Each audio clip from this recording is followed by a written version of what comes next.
സങ്കീർത്തനങ്ങൾ അധ്യായം 145. കർത്താവ് വാഗ്ദാനങ്ങളിൽ വിശ്വസ്തൻ.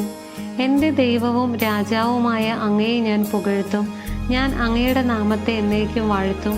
അനുദിനം ഞാൻ അങ്ങയെ പുകഴ്ത്തും. അങ്ങയുടെ നാമത്തെ എന്നേക്കും വാഴ്ത്തും. കർത്താവ് വലിയവനും അത്യന്തം സ്തുത്യർഹനുമാണ്.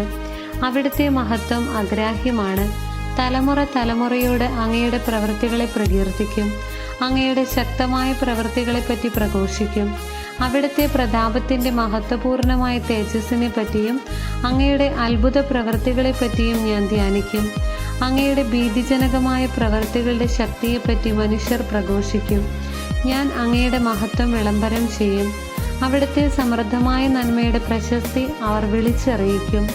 അങ്ങയുടെ നീതിയെപ്പറ്റി അവർ ഉച്ചത്തിൽ പാടും. കർത്താവ് കൃപാലുവും കരുണാമയനും ക്ഷമാശീലനും സ്നേഹസമ്പന്നനുമാണ്. കർത്താവ് എല്ലാവർക്കും നല്ലവനാണ്. തൻ്റെ സർവ്വ സൃഷ്ടിയുടെയും മേൽ അവിടുന്ന് കരുണ ചൊരിയുന്നു. കർത്താവെ, അവിടുത്തെ എല്ലാ സൃഷ്ടികളും അവിടുത്തേക്ക് കൃതജ്ഞത അർപ്പിക്കും. അങ്ങയുടെ വിശുദ്ധർ അങ്ങയെ വാഴ്ത്തും. അവിടുത്തെ രാജ്യത്തിൻ്റെ മഹത്വത്തെപ്പറ്റി അവർ സംസാരിക്കും. അവിടുത്തെ ശക്തിയെ അവർ വർണ്ണിക്കും. അവിടുത്തെ ശക്തമായ പ്രവൃത്തികളും അവിടുത്തെ രാജ്യത്തിൻ്റെ മഹത്വപൂർണമായ പ്രതാപവും മനുഷ്യമക്കളെ അവർ അറിയിക്കും. അവിടുത്തെ രാജ്യത്വം ശാശ്വതമാണ്. അവിടുത്തെ ആധിപത്യം തലമുറകളോളം നിലനിൽക്കുന്നു. കർത്താവ് വാഗ്ദാനങ്ങളിൽ വിശ്വസ്തനും പ്രവൃത്തികളിൽ കാരുണ്യവാനുമാണ്. കർത്താവ് വീഴുന്നവരെ താങ്ങുന്നു, നിലം പറ്റിയവരെ എഴുന്നേൽപ്പിക്കുന്നു. എല്ലാവരും അങ്ങയിൽ ദൃഷ്ടി പതിച്ചിരിക്കുന്നു. അങ്ങ് അവർക്ക് യഥാസമയം ആഹാരം കൊടുക്കുന്നു. അവിടുന്ന് കൈ തുറന്നു കൊടുക്കുന്നു. എല്ലാവരും സംതൃപ്തരാകുന്നു. കർത്താവിൻ്റെ വഴികൾ നീതിനിഷ്ഠവും അവിടുത്തെ പ്രവൃത്തികൾ കൃപാപൂർണവുമാണ്. തന്നെ വിളിച്ചപേക്ഷിക്കുന്നവർക്ക്, ഹൃദയപരമാർത്ഥതയോടെ വിളിച്ചപേക്ഷിക്കുന്നവർക്ക് കർത്താവ് സമീപസ്ഥനാണ്. തൻ്റെ ഭക്തന്മാരുടെ ആഗ്രഹം അവിടുന്ന് സഫലമാക്കുന്നു. അവിടുന്ന് അവരുടെ നിലവിളി കേട്ട് അവരെ രക്ഷിക്കുന്നു.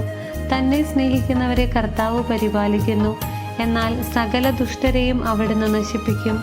എൻ്റെ വായ് കർത്താവിൻ്റെ സ്തുതികൾ പാടും. എല്ലാ ജീവജാലങ്ങളും അവിടുത്തെ വിശുദ്ധ നാമത്തെ എന്നേക്കും വാഴ്ത്തട്ടെ. അധ്യായം 146. കർത്താവ് മാത്രമാണ് രക്ഷകൻ.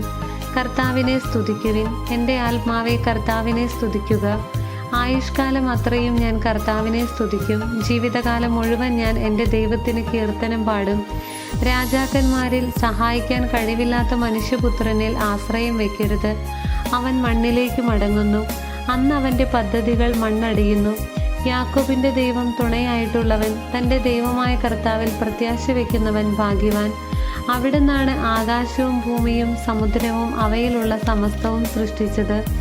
അവിടുന്ന് എന്നേക്കും വിശ്വസ്തനാണ്. മർദ്ദിതർക്ക് അവിടുന്ന് നീതി നടത്തി കൊടുക്കുന്നു. വിശക്കുന്നവർക്ക് അവിടുന്ന് ആഹാരം നൽകുന്നു. കർത്താവ് ബന്ധിതരെ മോചിപ്പിക്കുന്നു. കർത്താവ് അന്ധരുടെ കണ്ണു തുറക്കുന്നു. അവിടുന്ന് നിലം പറ്റിയവരെ എഴുന്നേൽപ്പിക്കുന്നു. അവിടുന്ന് നീതിമാന്മാരെ സ്നേഹിക്കുന്നു. കർത്താവ് പരദേശികളെ പരിപാലിക്കുന്നു. വിധവകളെയും അനാഥരെയും സംരക്ഷിക്കുന്നു. എന്നാൽ ദുഷ്ടരുടെ വഴി അവിടുന്ന് നാശത്തിലെത്തിക്കുന്നു. കർത്താവ് എന്നേക്കും വാഴുന്നു. സിയോനെ, നിന്റെ ദൈവം തലമുറകളോളം വാഴും. കർത്താവിനെ സ്തുതിക്കുവിൻ. അധ്യായം 147. സർവശക്തനായ ദൈവം. കർത്താവിനെ സ്തുതിക്കുവിൻ. നമ്മുടെ ദൈവത്തിന് സ്തുതി പാടുന്നത് എത്ര ഉചിതം. കാരുണ്യവാനായ അവിടത്തേക്ക് സ്തുതി പാടുന്നത് ഉചിതം തന്നെ. കർത്താവ് ജെറുസലേമിനെ പണിതുയർത്തുന്നു. ഇസ്രായേലിൽ നിന്ന് ചിതറിപ്പോയവരെ അവിടുന്ന് ഒരുമിച്ച് കൂട്ടുന്നു. അവിടുന്ന് ഹൃദയം തകർന്നവരെ സൗഖ്യപ്പെടുത്തുകയും അവരുടെ മുറിവുകൾ വച്ചുകെട്ടുകയും ചെയ്യുന്നു. അവിടുന്ന് നക്ഷത്രങ്ങളുടെ എണ്ണം നിശ്ചയിക്കുന്നു. അവയോരോന്നിനും പേരിടുന്നു. നമ്മുടെ കർത്താവ് വലിയവനും കരുത്തുറ്റവനുമാണ്. അവിടുത്തെ ജ്ഞാനം അളവറ്റതാണ്. കർത്താവ് എളിയവരെ ഉയർത്തുന്നു, ദുഷ്ടരെ തറപറ്റിക്കുന്നു.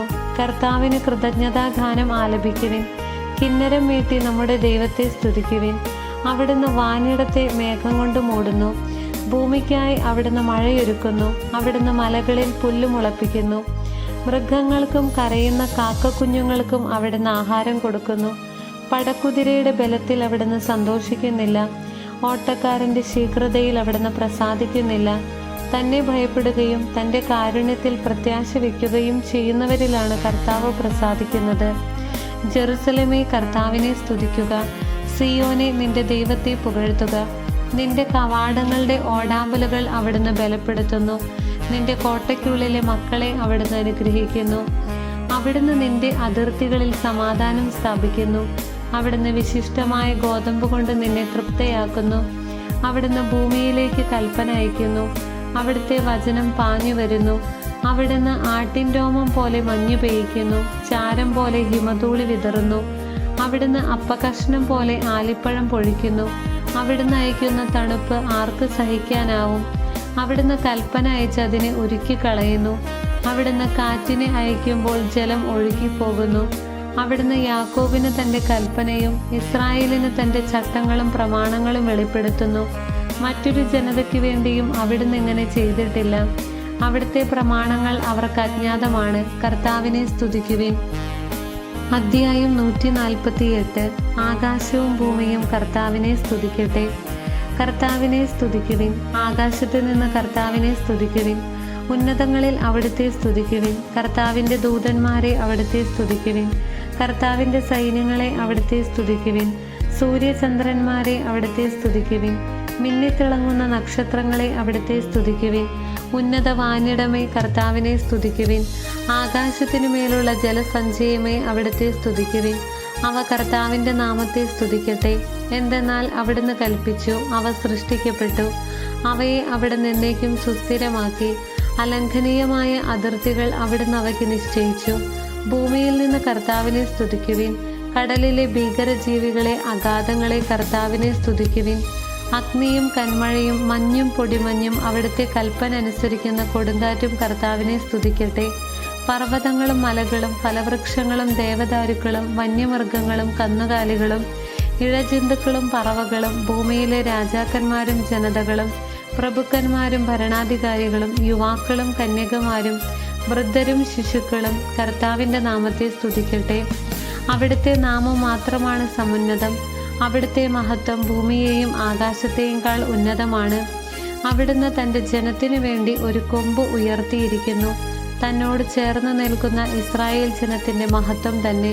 കർത്താവിനെ സ്തുതിക്കുവിൻ. അധ്യായം 149. വിജയഗീതം. കർത്താവിനെ സ്തുതിക്കുവിൻ. കർത്താവിന് പുതിയ കീർത്തനം ആലപിക്കുവിൻ. വിശുദ്ധരുടെ സമൂഹത്തിൽ അവിടുത്തെ പാടിപ്പുകഴ്ത്തുവിൻ. ഇസ്രായേൽ തൻ്റെ സൃഷ്ടാവിൽ സന്തോഷിക്കട്ടെ. സിയോന്റെ മക്കൾ തങ്ങളുടെ രാജാവിൽ ആനന്ദിക്കട്ടെ. നൃത്തം ചെയ്തുകൊണ്ട് അവർ അവിടുത്തെ നാമത്തെ സ്തുതിക്കട്ടെ. തപ്പുകൊട്ടിയും കിന്നരം മീട്ടിയും അവർ അവിടുത്തെ സ്തുതിക്കട്ടെ. എന്തെന്നാൽ കർത്താവ് തൻ്റെ ജനത്തിൽ സംപ്രീതനായിരിക്കുന്നു. എളിയവരെ അവിടുന്ന് വിജയമണിയിക്കുന്നു. വിശ്വസ്ത ജനം ജയഘോഷം മുഴക്കട്ടെ. അവർ തങ്ങളുടെ കിടക്കകളിൽ ആനന്ദം കൊണ്ട് പാടട്ടെ. അവരുടെ കണ്ടങ്ങളിൽ ദൈവത്തിൻ്റെ സ്തുതി ഉയരട്ടെ. അവർ ഇരുവായ്ത്തലയുള്ള വാൾ കൈകളിൽ ഏന്തട്ടെ. രാജ്യങ്ങളോട് പ്രതികാരം ചെയ്യാനും ജനതകൾക്ക് ശിക്ഷ നൽകാനും തന്നെ. അവരുടെ രാജാക്കന്മാരെ ചങ്ങലകൾ കൊണ്ടും പ്രഭുക്കന്മാരെ ഇരുമ്പ് വിലങ്ങുകൾ കൊണ്ടും ബന്ധിക്കട്ടെ. എഴുതപ്പെട്ടിരിക്കുന്ന വിധി അവരുടെ മേൽ നടത്തട്ടെ. അവിടുത്തെ വിശ്വസ്തർക്ക് ഇത് മഹത്വമാണ്. കർത്താവിനെ സ്തുതിക്കുവിൻ. അധ്യായം 150. സർവ്വജീവജാലങ്ങളും കർത്താവിനെ സ്തുതിക്കട്ടെ.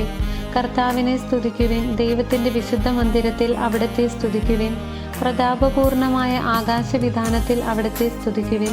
ശക്തമായ പ്രവൃത്തികളെ പ്രതി അവിടുത്തെ സ്തുതിക്കുവിൻ. അവിടുത്തെ മഹിമാതിശയത്തിന് ചേർന്ന വിധം അവിടുത്തെ സ്തുതിക്കുവിൻ. കാഹളനാദത്തോടെ അവിടുത്തെ സ്തുതിക്കുവിൻ. വീണയും കിന്നരവും മീട്ടി അവിടുത്തെ സ്തുതിക്കുവിൻ. തപ്പുകൊട്ടിയും നൃത്തമാടിയും അവിടുത്തെ സ്തുതിക്കുവിൻ. തന്ത്രികളും കുഴലുകളും കൊണ്ട് അവിടുത്തെ സ്തുതിക്കുവിൻ. കൈത്താളം കൊട്ടി അവിടുത്തെ സ്തുതിക്കുവിൻ. ഉച്ചത്തിൽ മുഴങ്ങുന്ന കൈത്താളം കൊട്ടി അവിടുത്തെ സ്തുതിക്കുവിൻ. സർവ്വജീവജാലങ്ങളും കർത്താവിനെ സ്തുതിക്കട്ടെ. കർത്താവിനെ സ്തുതിക്കുവിൻ. ദൈവമായ കർത്താവിന് സ്തുതി.